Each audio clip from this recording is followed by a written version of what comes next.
Hello everyone, good morning, welcome back to the channel. আশা করব প্রত্যেকে ভালো আছো, সুস্থ আছো। আজকে মঙ্গলবার, এখন সকাল 8:30 বাজছে। আর আগের ব্লগে তোমরা দেখেছিলে আমরা কাঞ্চনকন্যা এক্সপ্রেসে আলিপুরদুয়ার থেকে 3:15-তে আমাদের ট্রেন ছেড়েছিল। আজকে শিয়ালদার টাইম ছিল 8:20, কিন্তু সকালবেলা ট্রেনটা একটু লেট করে ফেললো, 15 মিনিট মতন লেট। এখনো আমরা শিয়ালদা পৌঁছতে পারিনি। আমি ঘুম থেকে উঠে ফ্রেশ ট্রেশ হয়ে গেছি, কুট্টুসও ঘুম থেকে উঠে পড়েছে। চলো ব্লগটাকে স্টার্ট করছি, তোমরা চেক করতে থাকো। Good morning. দমদম ছেড়ে যাচ্ছে। আমরা খুব ভালো ঘুমিয়েছি। কুট্টুস রাত্রিবেলা একটু কাঁদছিল, বলো কুট্টুস রাতে একটু কেঁদেছে। আমি শুনতে পাইনি। ঘুম পাড়ালে যে তুমি? ও এটা তো অনেক, ওটা তো বেশি রাতে না, ওই একটা। আমি অনেকক্ষণ চেষ্টা করছিলাম ঘুম পাড়ানোর, তারপর ঘুমোচ্ছিল না, অনেকক্ষণ চিৎকার করছিল, রাত 1টা বাজে। তখন আবার নিয়ে ওকে ঘুরলো কিছুক্ষণ, তারপরে ঘুমিয়ে পড়েছে আর ওঠে।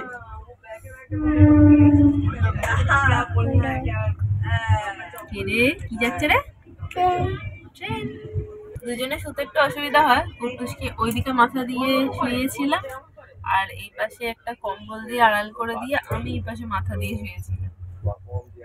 সৌম্য উপরে শুয়েছিল, ঘুমিয়েছি। এখন 8:45 মতন বাজছে, আর আমরা শিয়ালদায় জাস্ট পৌঁছলাম। ট্রেন থেকে নেমে এখন হাঁটছি। আমাদের শিয়ালদায় নেমে খুব বেশি হাঁটতে হয়নি, যেহেতু আলিপুরদুয়ারে আমরা পুরো ট্রেন হেঁটেছিলাম। চলো এবার স্টেশনের বাইরে গিয়ে ক্যাব বুক করব, দিয়ে সোজা বাড়ি।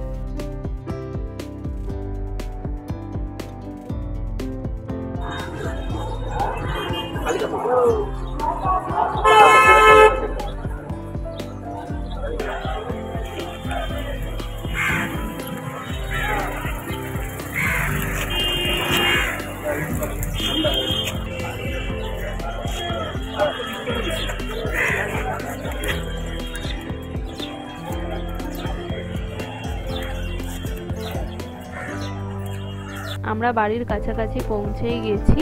রুমাদিকে ফোন করে দিলাম, যেহেতু কদিন বাড়িতে ছিলাম না, বাড়ির অবস্থা তো খারাপ থাকবে, ওই জন্য রুমাদিকে বললাম এসে একটু ঘরটর পরিষ্কার করে দেবে।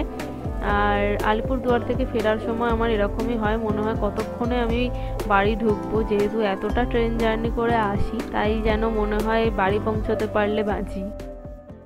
10 দিন আমরা ছিলাম না, কি অবস্থা সব ঘরটরের। আমি এসেই আগে দেখো কিচেনের সেলফটা আগে মুছলাম, কারণ একদম ধুলো পড়ে অবস্থা খারাপ হয়েছিল। আর ওদিকে কেন্টের সুইচ দিয়ে দিলাম, জল তুলছি, রান্না করব।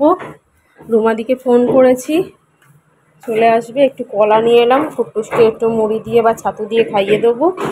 সবজি কিছুই ছিল না, ওই জন্য সৌম্যকে বললাম অন্তত একটু আলু, ডিম এগুলো নিয়ে এসো, শুধু একটু পেঁয়াজ আছে।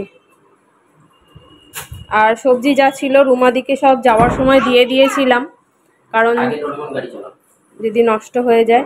এখন 10:30 বাজে, আমরা ব্রেকফাস্ট করে নিয়েছি। আর দেখো রুমাদিও চলে এসেছে। রুমাদি এসে ঘরটর পরিষ্কার করলো, আর এদিকে আমি রান্না টান্না করছি। রুমাদিকে বললাম একটু ডাঁটা আর আলু কেটে দাও, একটু পোস্ত করব। এখানে দেখো ডাল হয়ে গেছে, ভাত হয়ে গেছে, ডিম বের করেছি, একটু তরকারি করব, ব্যাস আর কিছু করব না। আজকে এতটা যেহেতু জার্নি করে এসেছি, ভালো লাগছিল না, কিন্তু তাও কিছু করার নেই, রান্না তো করতেই হবে, যেহেতু নমিতাদি হঠাৎ করেই ছেড়ে দিয়েছে। তোমরা যারা আমার রেগুলার ভিউয়ার্স, তোমরা দেখেছো যে নমিতাদি মাসের অর্ধেক দিনই প্রায় কামাই করতো, আমিই রান্না করতাম, তবু কোনোদিনও কিছু বলিনি। তাও নমিতাদি হঠাৎ করেই ছেড়ে দিল।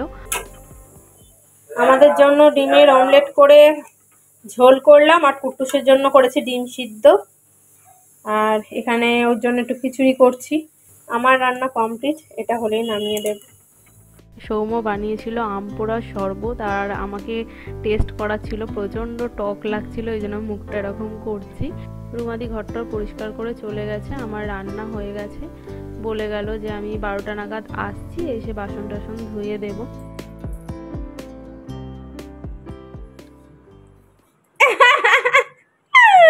একটু রেখে দিই, রুমাদি এলে দেবো, গরম থেকে আসবে। কি বলছো? জামা খুলে চান করবে? হ্যাঁ হ্যাঁ, বাবাই জামা খুলে দিয়েছে।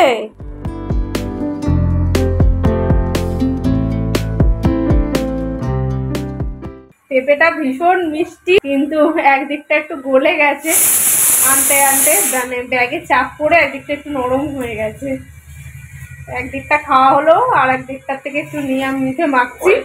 কুট্টুস হয়েছে, স্নান করছে, আমাকে বলছে কি মুখে কি মাখছো। এখন সন্ধে 6:30 বাজছে।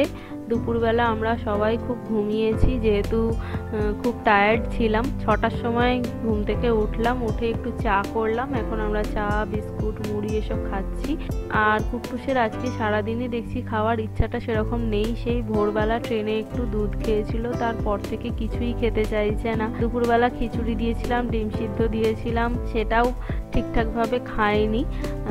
এই সন্ধ্যাবেলা শুধু একটু বিস্কুট খেলো। আর যেহেতু ওর খাওয়ার ইচ্ছাটা নেই বুঝতে পারছি, ওই জন্য আমি সেরকম আর জোর করিনি। এখন রাত 8:30 বাজছে। আমরা একটু বাইরে গেছিলাম, অনেক কিছু জিনিস ঘরে ফুরিয়ে গেছিলো। অনলাইনে অর্ডার করব, কিন্তু আজকে অর্ডার করলে আসতে 2 দিন টাইম লাগবে, তাই আজকে টুকটাক কিছু জিনিস কিনে নিয়ে এলাম। আর কুট্টুসের জন্য দেখো এই রক সল্টটা কিনেছি। নর্মাল এমনি নুনের থেকে এই নুনটা খাওয়ার ভীষণ উপকার, মানে এই নুনের রান্না খাওয়া ভীষণ উপকার। আমরা সব সময় খাই না, কিন্তু কুট্টুসের রান্নায় বেশিরভাগ টাইমে আমি এই রক সল্টটাই ইউজ করার চেষ্টা করি। এই নুনটা স্বাস্থ্যের পক্ষে ভীষণ উপকার, এটাকে খনিজ লবণ বলতে পারো। এই বেকারির বিস্কুটগুলো আমরা খেতে পছন্দ করি। আর আমাদের দেখো 3 জনের জন্য 3 রকম বিস্কুট আসে। কুট্টুসের জন্য থিন বিস্কুট আসে, আর আমি আর সৌম্য দুজনেই বেকারির বিস্কুট খেতে পছন্দ করি।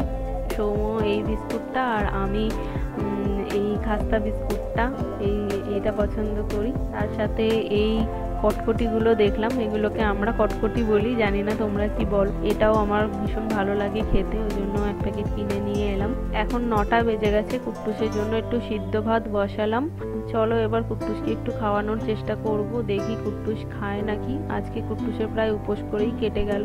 তো চলো আজকের ভিডিওটাকে এখানেই এন্ড করব। তোমাদের সাথে নেক্সট ভিডিওতে দেখা হচ্ছে। আজকের মতন এখানেই টাটা, গুড নাইট।